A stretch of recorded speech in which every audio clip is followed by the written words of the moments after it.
Hi, I'm Brittleney. Today I want to provide a build overview on my latest project which takes advantage of two current meta archetypes. The Bladefall Blade Blast combination is currently heralded as some of the best single target spell-based damage in the game. It's versatile, adaptable, and viable on a variety of ascendancies.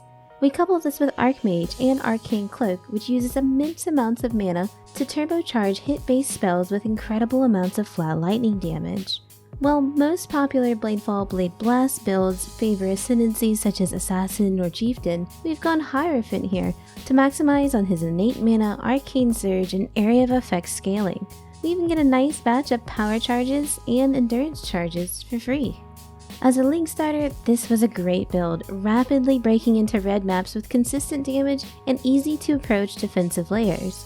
For new players, this build is also great because there is only one stat to focus on to improve both your damage as well as your survivability. Everything comes down to mana. Sound good so far? Well, let's go into a little bit more detail, and we'll start with some pros and cons for the build. Then we'll go over the mechanics of how the build works and functions. Lastly, we'll go over gear and what you can anticipate needing to reach in-game functionality. The build really excels in single target damage and bossing. Hitting enough AoE to consistently overlap multiple Blade Blast explosions is a breeze, and Archmage provides tons of flat damage to each individual blast.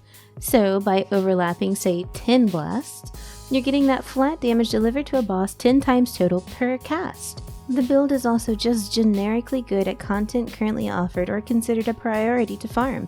It handles Delve, Heist, and Harvest by blanketing the respective packs of mobs and quickly eliminating them.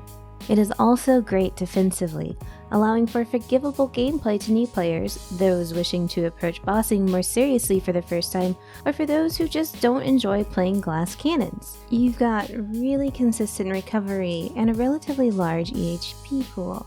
The build also offers avoidance and mitigation in the form of block and mind over matter. The build is not without its faults, all which can be accommodated. You'll have to be aware of the map module running. You're susceptible to both Fizz and Elemental Reflect, and less recovery, reduced blocked, and no regen maps can expose the build to a lot of damage by negating different parts of the defensive layers. However, there's workarounds for these situations gear-wise, so the setbacks won't prevent you from completing all content in the game. You'll just have to be willing to do a few gear swaps or gem swaps depending on which map, boss, or invitation you're completing.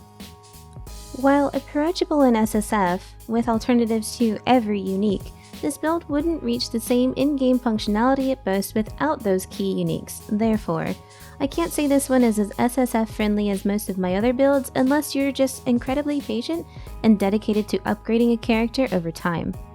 Moving on, let's go through how the build functions mechanically. For the most part, Blade Blast and Blade Fall both act as vectors for which we deliver the damage generated by Archmage and Arcane Cloak. Blade Blast damage at level 20 is less than 4% of your total damage, so trying to convert any of that base damage out is moot. In instances of Physical Reflect, swapping a level gem out momentarily for a level 1 version will bypass this downside. Archmage is a support gem that changes the linked spell's base mana cost to be equal to a proportion of your unreserved mana. It'll then add lightning damage to the skill based on how much mana was spent to cast the skill. At gem level 20, it adds 7 to 134 lightning damage, and 108 of your total mana spent is added as well. Currently, my build has over 10k mana, which will round down for the purposes of these calculations, which puts my Blade Blast costs at roughly 2700 mana. Archmage provides a 1.08 multiplier to this base value as added, giving each blast an additional 2916 lightning damage. This flat value is then washed through any percent multipliers you've collected in the gearing prices, from spell damage, lightning damage, etc. Arcane Cloak is a guard skill that consumes mana to apply a buff that absorbs incoming damage for a short period of time, and additionally, grants added lightning damage the more mana that is spent. At gem level 20, it expends 64% of your mana, adding 14% back as lightning damage spent. Assuming you can class Cloak on full mana, which is 10k, it adds 14% of 64% of it, which is around 896 lightning damage. This flat value is then also washed through any percent multipliers the same as Archmage. All of this is further magnified by Arcane Surge investment and other support abilities such as Sigil of Power. Defensively, the build boasts a robust toolkit for handling incoming damage. Remember, a good build will incorporate all three major pillars that hold up a character's defense, which are mitigation, recovery, and avoidance. Mitigation helps incoming damage fit within your existing hit points by lowering the damage you take altogether. Recovery helps you recover the hit points when you're hurt, and avoidance is avoiding damage altogether. Most prominently, this build has a lot of EHP, allowing with investment to offset up to 60% of incoming damage into your mana with Mind Over Matter scaling. With around 5k life and around 8 to 10k mana, this will provide a large life pool to protect against one-shots. You'll also have a rather impressive amount of recovery. Agnostic will work alongside Life Leech from the Ascendancy to help you recover your life pool as you take damage. Similarly, you'll boast impressive amounts of mana regen to quickly replenish what is lost from incoming damage from Mind Over Matter, in addition to recovering what is lost from Agnostic and general spellcasting. For mitigation, we have 4 minimum endurance charges, in addition to the ability to rather easily accommodate Divine Flesh. If going with the Divine Flesh route, you can also work in Awakener's Orb for Mind Over Matter effect and Fizz taken as Chaos as a body armor. You're ailment immune, allowing flasks to cover bleed, poison, and curse ailments. You also have Fortify, either through Shield Charge or through Vigilant Strike depending on your preference. Additionally, there's Arcane Cloak Lab Enchant, which can allow you to recover more life if you prefer that to buff effect. Through Cloak of Defiance and a Watcher's Eye, you can also have the potential for up to 60% Mind Over Matter effect, which means 60% of your incoming damage will attempt to come out of your mana before life. For avoidance, we can reach moderate amounts of block, giving your recovery time to buff out hits here and there. Once you're fully invested, you can consider taking Glancing Blows on certain boss fights such as Cyrus, as your recovery will allow you to take more moderate hits easily to have that extra protection against spike damage. While the nerfs at Glancing Blow doesn't make this a full-time option for the build until you're able to stack lots and lots of recovery, during any boss fight with slower, predictable damage patterns, it's statistically better to take more moderate damage to ensure there's less opportunities for spikes, especially given our fully invested recovery can handle it. Eventually, you can move from turning it on just for Cyrus to leaving it on full time. The build has gone through a few gear transitions as I leveled it, and will simplify that gearing process into 3 steps depending on your progression, investment, and currency.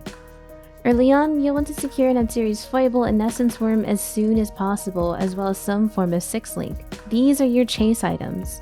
Whether it's a Tabula or a crafted 6-link is entirely up to your situation. Archmage does more damage the more mana you spend, so each step up from a 4-link is a considerable boost to damage in addition to what that support gem provides. Early on, you'll also take Supreme Ego and place Wrath in your Essence Worm to boost damage and help you get into red maps with less gear investment. In the second stages of gearing, you'll want to wean yourself from using Wrath and focus on bringing your recovery up to speed. Foible will do most of the heavy lifting, but supplementing in Temple Rings, Cloak of Defiance, and mana recovery on Block Shield will do wonders. You may find that you'll need to run an additional level 20 Clarity until you get your cloak up for better recovery. Another key part of the gearing process here is to swap Intensify for Elemental Penetration support. That's right, we run 2 forms of pen. As you approach bossing, this build can do absolutely massive amounts of damage, but lacks the tools to strip away the elemental resistances all bosses have. So by improving your damage from here, it will pretty much be all about pen. The final stages of gearing involve moving to a cluster setup to further invest in mana and pen. At this point, you're likely to have 9.5 to 10k mana and 5k life. You can go for Clear Mind dropping Clarity, or get the Mind Over Matter Watcher's Eye depending on your budget. This is also where you're able to spend money on things that make the build feel that extra level of smooth, such as Shaper Gloves with faster casting for Bladefall, Tailwind Boots, and a double recovery shield. With that concludes this build overview. I hope it has been both informative and helpful. Keep an eye for the full written guide on PoE Vol, which I'll also put in the description and pin it in the comments below once it's out. Don't forget to like, comment, and subscribe if you've managed to make it this far. It helps my videos reach more people. Stay safe and see you next time.